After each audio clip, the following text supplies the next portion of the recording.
What's up, everybody? It's your boy AlexisMaurice, and you know what time it is. It's time for my review of the Real Housewives of Atlanta. So just got through watching episode 15, which was the last episode of the whole Jamaican trip with the housewives. So go ahead and pour yourself a glass of wine. Again, I'm a little parched. I'm a little dry. I ain't got no lubricant. I ain't got no wine to drink. So go ahead and pour your glass of wine. Put on some lipstick, ladies. Guys, get out your chapstick and your lip balm. Pull up a chair because we're about to discuss this episode. But before we do it, make sure that you like this video on YouTube. Make sure that you share it on Facebook, Instagram, Snapchat, Twitter, all of that good stuff, because you know I'm trying to come up. So this episode picks back up at the rap party where we left off last time, honey, when Miss Sheree was just being messy as hell, and she decided to bring up the fact that the girls was talking about Kim Phil's husband. Now y'all know how I feel about that. That was just, there was a line that was crossed.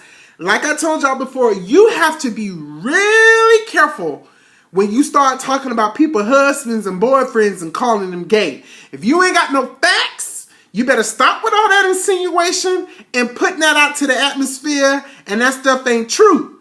However, according to Kenya, it's on Google. And you know me, child, I'm a fact checker. I like to fact check.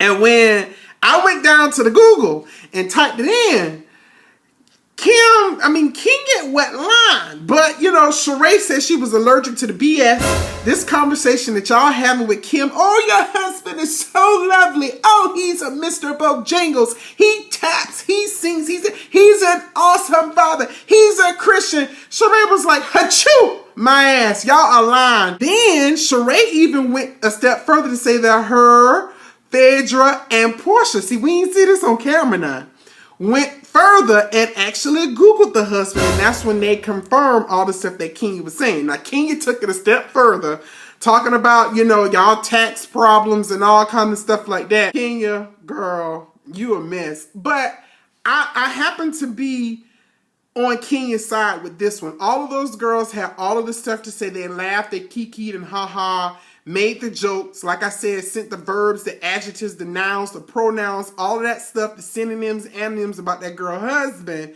But now all of a sudden everybody looking stupid. But my heart really, really went out to Kim Fields because she looked really, really, really hurt. You guys go back and watch the episode when Sheree brought that up.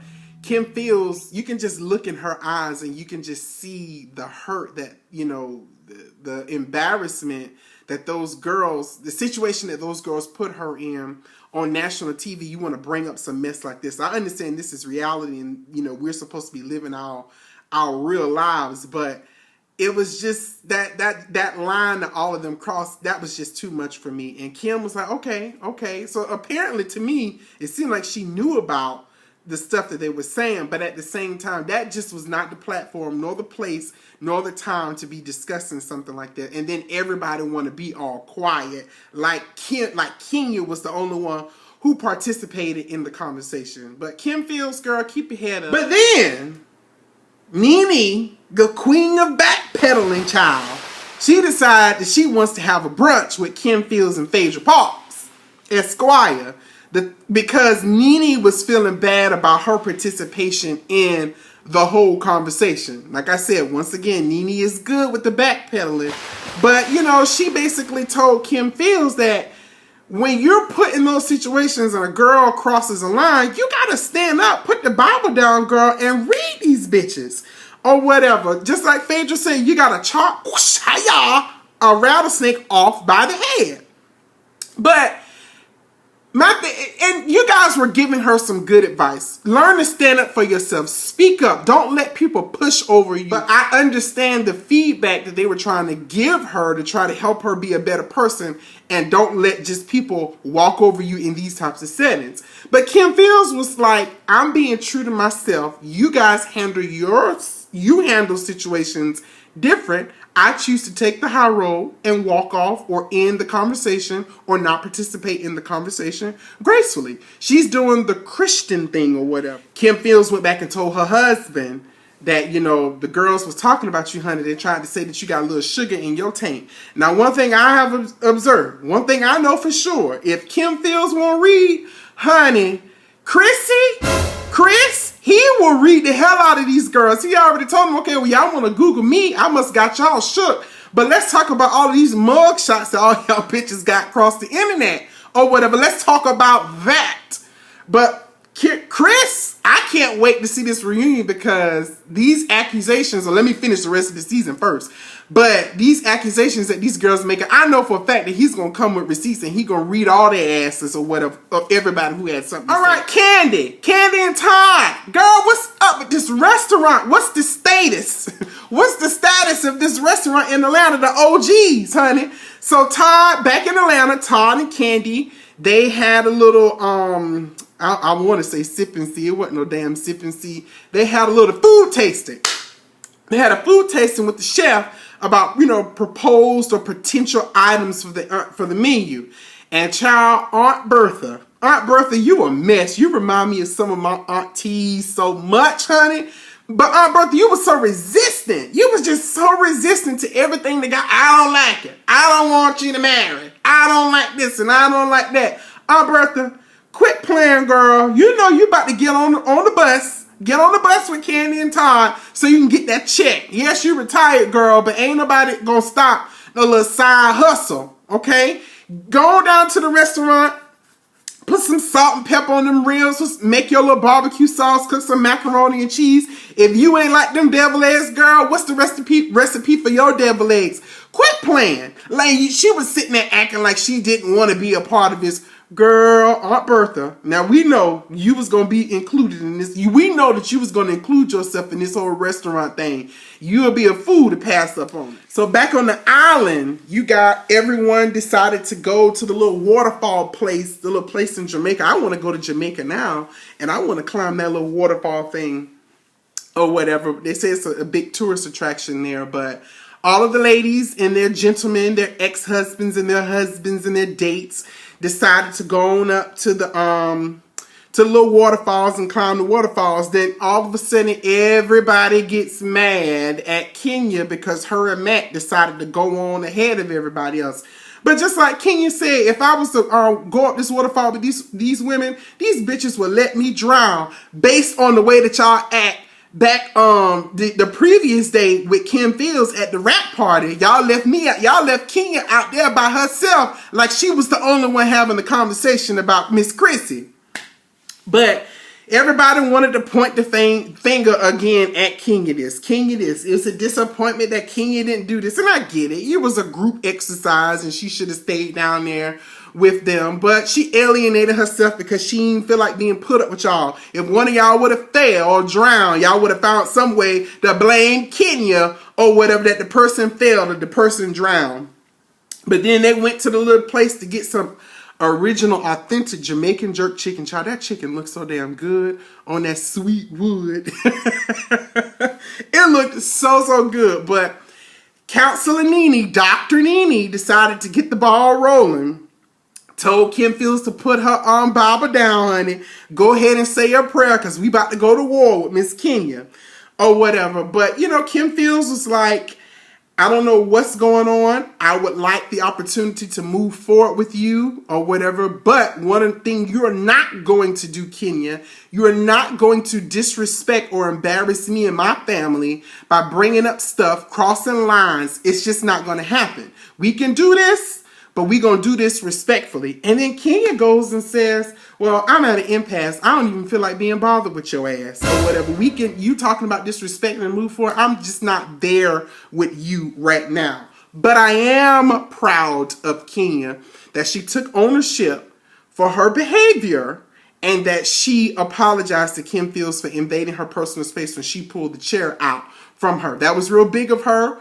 Or whatever, you know, at one point I wasn't sure if she was going to apologize because when Cynthia balled it up, stirring the pot, stirring the mess, Kenya was just kind of like, well, I respect what you say. And it was just kind of like an awkward silence, but she apologized. So good job for doing that. Now, at the other table, Matt let his guard down and he was chilling, hanging out with the fellas or whatever. You know, Peter Peter's kind of like the head of the guys in my personal opinion.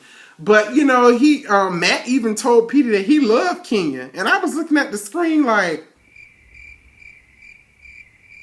you love Kenya? She 28 years old in your eyes and all kinds of stuff like that.